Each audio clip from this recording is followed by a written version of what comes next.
to say Tyranny, and I mean, I guess I just gave away what I'm playing. I'm having my camera up here in under the assumption that this game will be like its sort of predecessor in Pillars of Eternity, and that the camera up here will be better.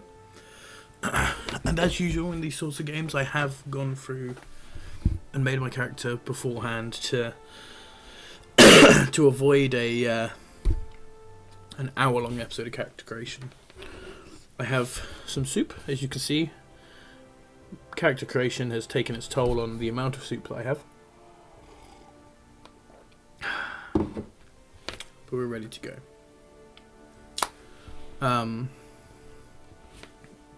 The surroundings for my webcam have still not decided yet to appear.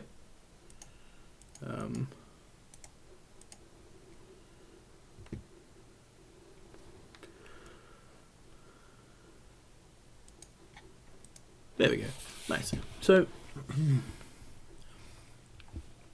for those of you who saw my Tyranny playthrough, or a couple of playthroughs I've mentioned that I've been excited for this, it seems like... So I'm really into Pillars of Eternity, really love playing it and want to try many different styles and go through it again and again, and I feel like this might be a similar thing to that. It feels a bit more sort of storied, a bit less Baldur's Gate, a bit more modern from what I've seen of it. I've only seen Day 9's sort of demo build playthrough that he did, but it seems more sort of directed. It might be a bit shorter, but it's, you know, an interesting experience still. I've heard rumours that there is some sort of time limit that you have, and you have to... Oh no, I think that I saw that in Day 9. There's a time limit that you have, and you have to complete the game within that sort of the limit of days within the game. So you have to do a certain amount per day, or you just fail. I think it's, by the looks of it, it's built around a lot of replayability, and so hopefully I'll do that. But right now, let's show you my dude. As you can see, I'm a dude. I chose to have a rad two-tone Cthulhu sort of tattoo and be a beardy guy, because I mean, clearly. Choose to be a lawbreaker because because it has sort of a nice story, a nice idea to getting into the game. I was going to go with my normal Han Solo style, but I haven't quite done that. But also mainly for this line, accused of a crime you most certainly did commit, you stood before Tunon, the adjudicator, Archon of Justice, and argued your case with eloquence and conviction. Impressed by your logic, reason, and confidence, he found you guilty anyway. So, as you can see, I chose Sword and Shield. There are a lot of these I sort of was possible of trying, but I thought I like Sword and Shields. This is sort of a standard nice thing, and I really like the look of this armor. I think it looks very sort of Roman, very Byzantine. I like it. And then I picked Vigor spells because then I become sort of paladin-y dude. It makes sense. They sort of work around with each other. I buff myself and I go in and fight people. So that's my plan. I made myself black and gold, or as Wiz Khalifa would say, black and yellow, black and yellow, black and yellow.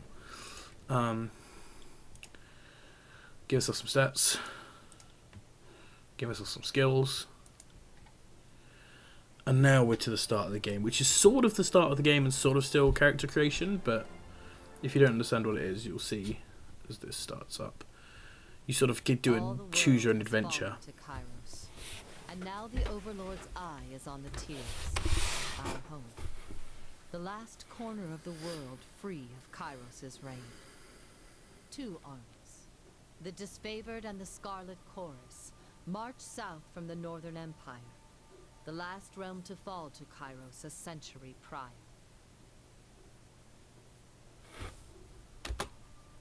In the early days of 428, Kairos' armies arrive at the gates of judgment. The mountainous border that I will not make Tears 428 so jokes. long believed unassailable. Unable to agree on a unified plan of defense, the various leaders of the Tears sit and wait for each other to deal with the conquerors. Until it's too late.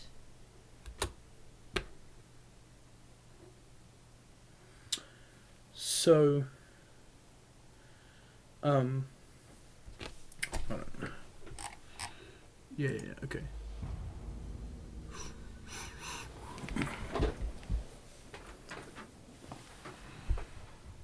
So this is meant to be sort of battle planning of the sort of early days of the invasion. To give you an idea, those two people you saw near the end of that were the two leaders of the main armies. So basically there's a big world in this. It's all been invaded by one emperor who now controls everything, who is Kairos. And he has two main generals who are trying to bring each of their armies to take this in order to sort of prove their loyalty to Kairos, to make Kairos want to sort of promote them and give them more favour. Each of them have a very different style, and basically this whole game is about you being sent from Kairos to hurry these guys up, because them not working with each other is causing them to be very slow. And you need to sort of choose which way you're going with whatever of them and push forward. So the Bastard City stood on the northern border between Kairos' empire and the Tiers, built upon a natural harbour, crossroad between the realms, nexus of commerce, centre of all wealth. Gateway to continent made it the first target of Kairos' military. Taking the city would send a message. Okay, so I believe there are these bars are the free things, the free choices we have to make in the process of taking the city. Both armies sent their forces to prepare the way. In the first major engagements of the war, Kairos' armies crossed the mountains and established a foothold. So let's see what these are. I think we have two choices, and we make one of these choices, and then that fills up this bar. I believe we don't get to make the other one. So history would remember the Gates of Judgment as the first battle of the Conquest, but the real combat unfolded with advanced units of both armies prepared for the coming war. The disfavoured and the Scarlet Chorus each had a plan to infiltrate the capital city. Which army do you join? You lent your skills to the elite disfavoured scouts to capture a border garrison. Graven Ash insisted that an early victory in the offence would boost the morale of his troops and diminish the haughty overconfidence of the Southerners. You joined the Scarlet Chorus as they raided villages and smaller towns, conscripting every able-bodied man and woman into the army. The voices of Narat emphasised the rewards of conscription and enslavement over wanton bloodshed. Apparently his soldiers needed a reminder. Yeah, so this is sort of trying to show us the different sides of it. The Scarlet Chorus, led by the voices of Narat, are all about essentially being a horde. You know, they're very zergy. You know, they capture people and they make those people part of their army. You know, and it's all about just very undead from Warcraft 3. It's all about just swarming. And the disfavoured are more, you know, you have to be one of their elite warriors, so their numbers are few, but they're super well armed and they're really skilled, sort of thing. And what's this? The armies of Kairos took the battle to the Gates of Judgment. Trumpeting the opening call of the Conquest of the Tiers, the two armies brought their distinctive sense of order and chaos to the assault. You went to battle alongside the army whose approach best suits your strengths. Standing shield to shield with Kairos' ironclad elite, you advance on the mercenary army purchased by the nobles of the Bastard City. The Legion wanted to send a message to the Tiers that superior breeding and disciplined training would win the day. Or you rushed with the chaotic mass of the Scarlet Chorus, flanked the Bastard City's army and drove them to flee.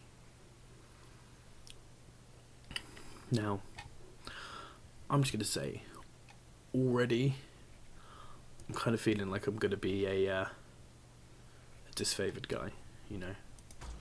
But I feel like in my first playthrough I want to just go with the choices that I would make. And then be...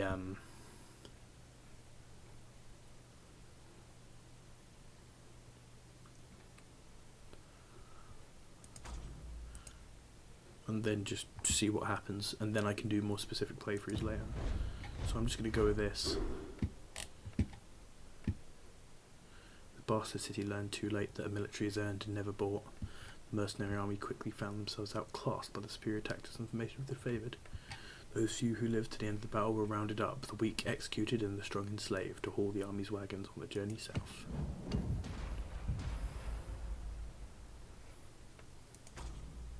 To judge the enemy or feeding the host. The soldiers of the tiers fell by the hundreds, and Kairos' army could not agree on how to handle what few survivors they dragged back to the camp.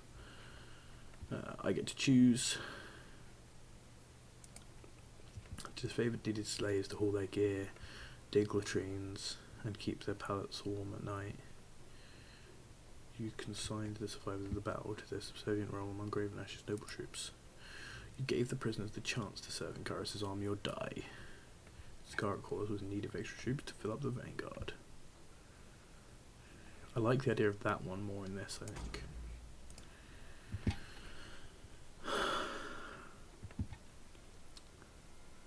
Made short work of the local defenders. They did so well that we quickly outpaced our supply caravans, and troops were plenty but food was scarce.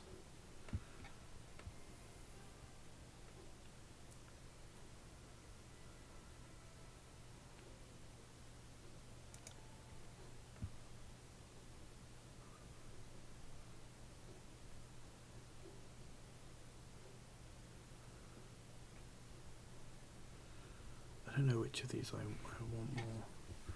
This is a hard choice, I think.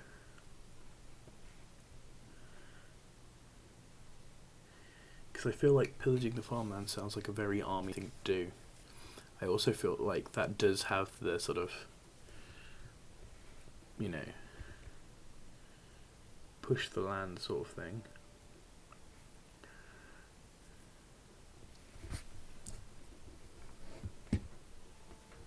I'm going to do that.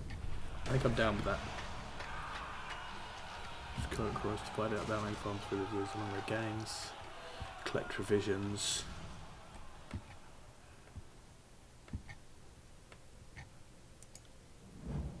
Nice. The armies of Kairos have massed around the bastard city, the first bastion that is to fall.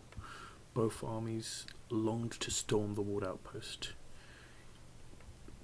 Scarlet Chorus howling for plunder.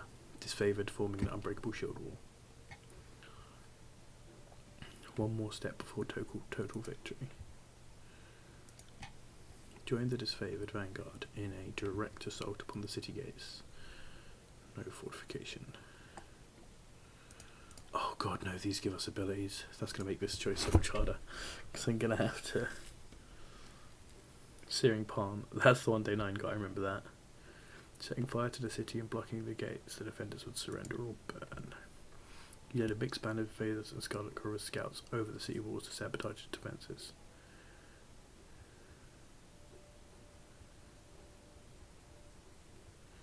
So that's just tank skill. I do know you do no damage, but you tank. This is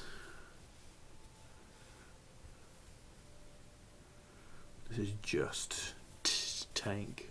But I don't lose damage for that one. Oh, it says your damage is significantly reduced. Oh, I get that's minus 50% damage that I do. So these spells are both essentially the same.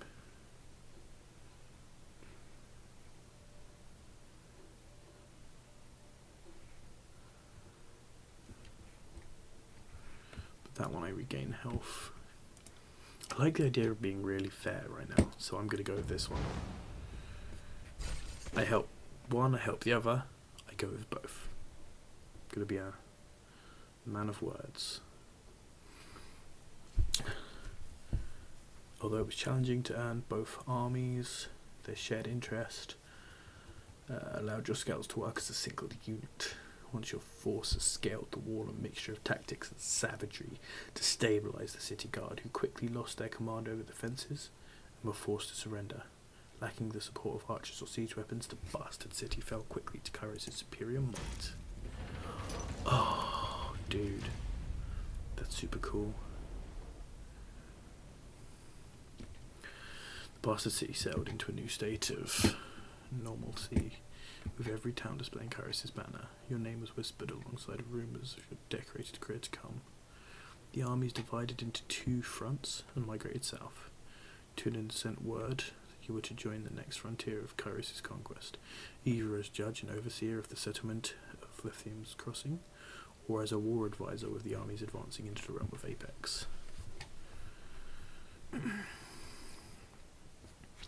troops of the mountain realm of Apex stood idle in the safety of the valley, biding their time as their neighbours the Bastard City fell.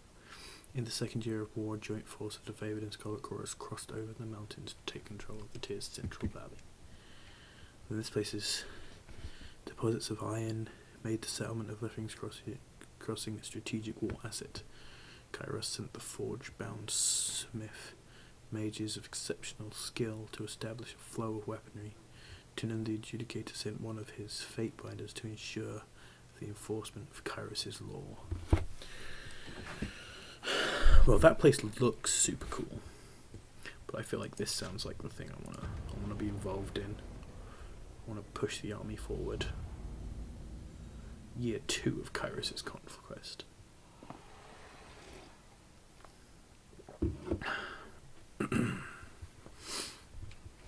mountain nation of Apex, ruled for generations by the Queen House of Energy, stood. The heart of the Tears. No army could bypass the landlocked realm without leaving their flank exposed to attack. By the second year of war, the Death Saved the Scarlet Chorus had pushed deep into the Tears. Elements of both armies were dispatched to conquer Apex. Right, let's go. The Battle of Edgering Pass.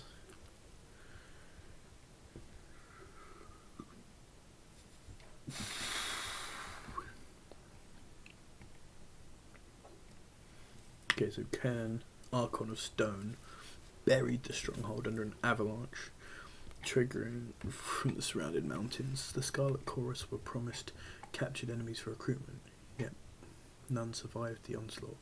The Chorus demanded compensation.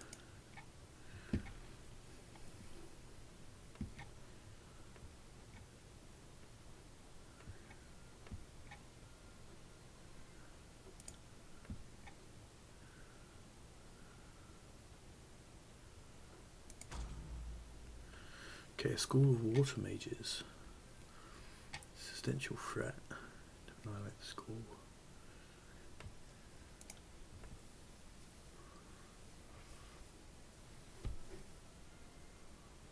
I'm going to go with that. I feel like water mages sound real dangerous. I don't want them fucking with my shit.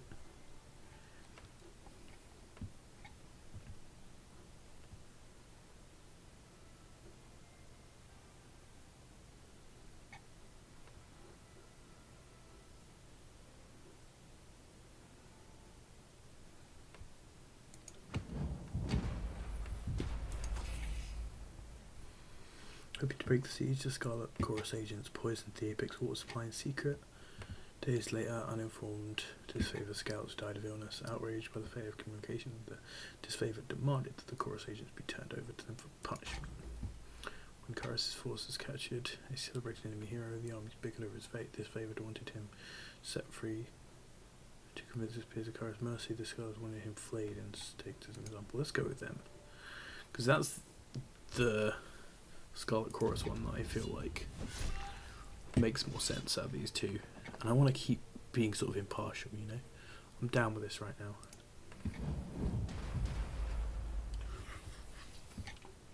The Queen herself agreed to attend negotiations and invited a representative of Tunan to discuss the possible terms.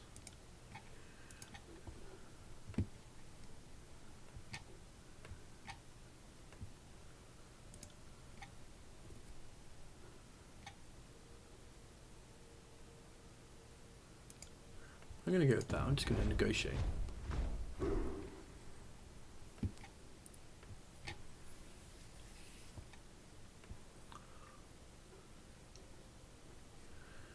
Okay. So, they stabbed them, they didn't want to, but they knew they were losing, so they gave up. Oh god. Ba-da-dum. Now I can go to, I assume someone else did that while I was there, the Vellum Citadel, Azure, or stalwart. Apex finally rested in the hands of the forces. We prepare for the next fight.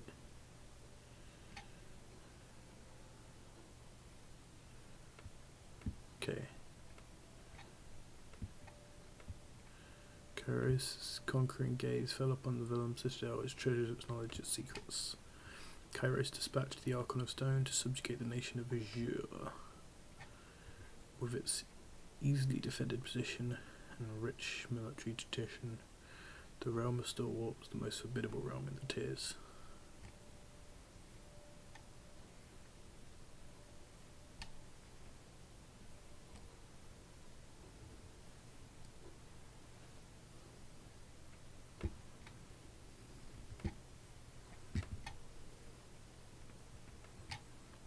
Go Vellum Citadel.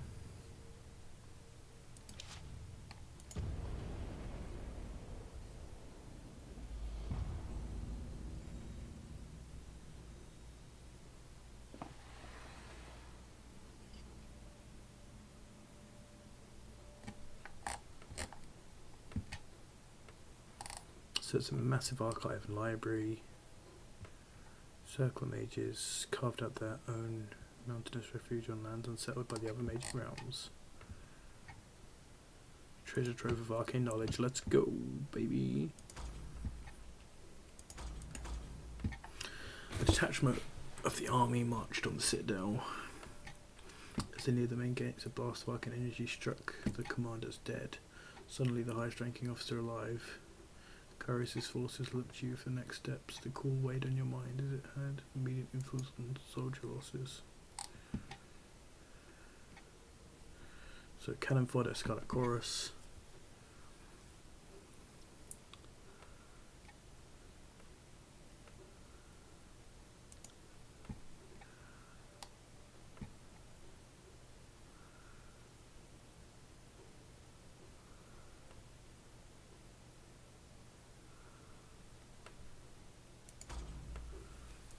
Okay, the Archon of Song used power to enthrall enemy mages who crept beyond the walls. Routed of arcane predictioners.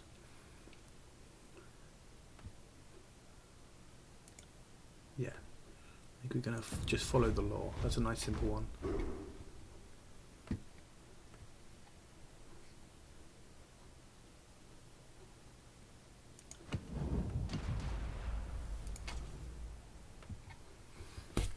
A group of enemy mages surrendered, claiming to be spies, loyal to the voice of Narat. No one in the army could verify the claim.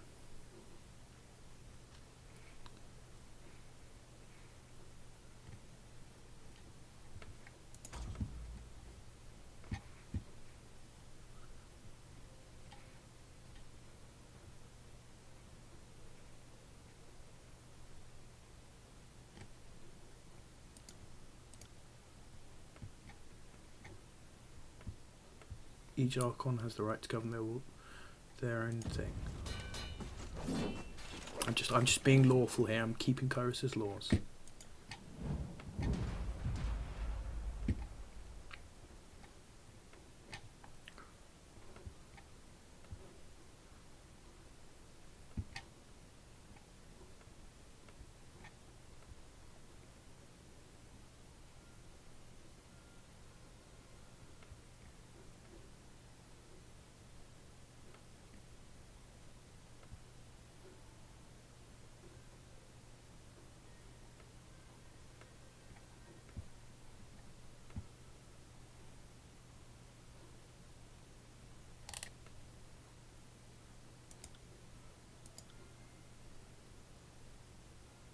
Give the enemy no quarter. He wants me to read an edict. I'm reading it, ready for them to get wrecked.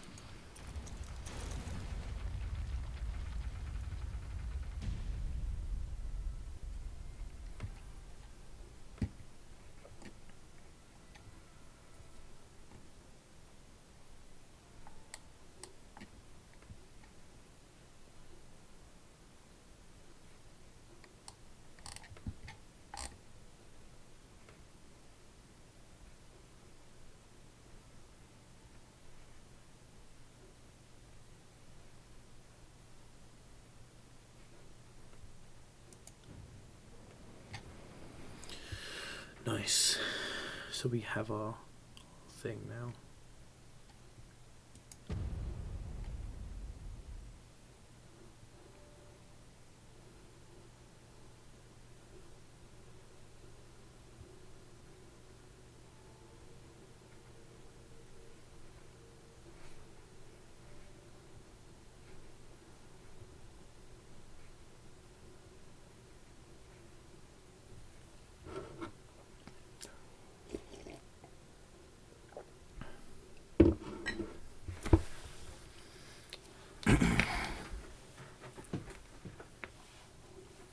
The year is 431, and Kairos' invasion has shattered all major opposition in the tiers.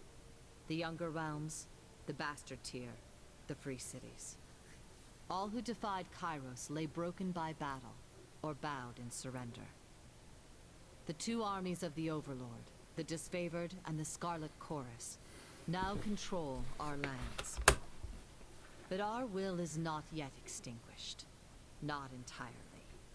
In the Valley of Vendrian's Well, those of us unwilling to bow to Kairos have banded together in defiance. Violating an oath of surrender from 2 years prior, we have staged a bloody uprising, murdering the Disfavored and Scarlet Chorus garrison in a midnight assault. With their main forces spread across the tiers, the Disfavored and Scarlet Chorus redeploy to Vendrian's Well to crush the resistance. But months pass with no definitive battle. As disagreement and discord paralyze the Archons, we bide our time and wait for our message of insurrection to spread across the tiers. The Overlord is not amused, and Kairos has one message for the Archons: crush the Oathbreakers or die. Kairos backs this threat with an edict, a magical commandment that can slay all in the valley should the order be ignored. The honor of proclaiming this edict fell to you. Sent across the mountains to Vendrian's Well, you carry the Overlord's edict to read before the Archons. As you finally make your way through the winding mountain passes into the valley, the ground trembles, and Kairos' magic seals the way behind you. You are trapped in Vendrian's Well, with Kairos' armies and the Oathbreakers. The only way to survive is to fulfill the terms of the Overlord's edict, in any way that you can. I just want to say that I love the story of this, the style of this world.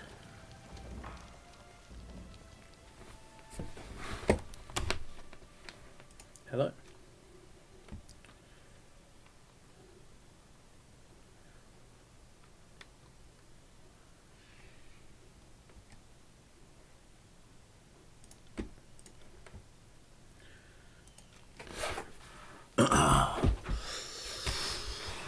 Had a bad feeling Tunan would send you. If the Archon of Justice sends a Fate Binder who favours the ways of the Scarlet Chorus over the sanctity of the Legion, perhaps that's a sign of who's to be chosen to rule those worthless Tiersmen.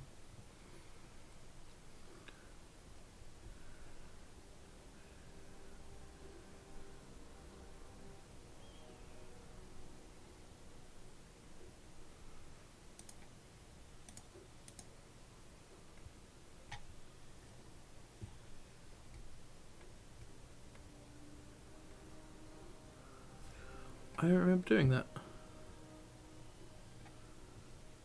Did I fuck up? Was I meant to choose both of the choices? Were both of the choices acted? Fucking hell. Alright. Hold on. Whatever. I need to redo this. I did not know that. I fucked up. I'll be right back when I fix all my decisions.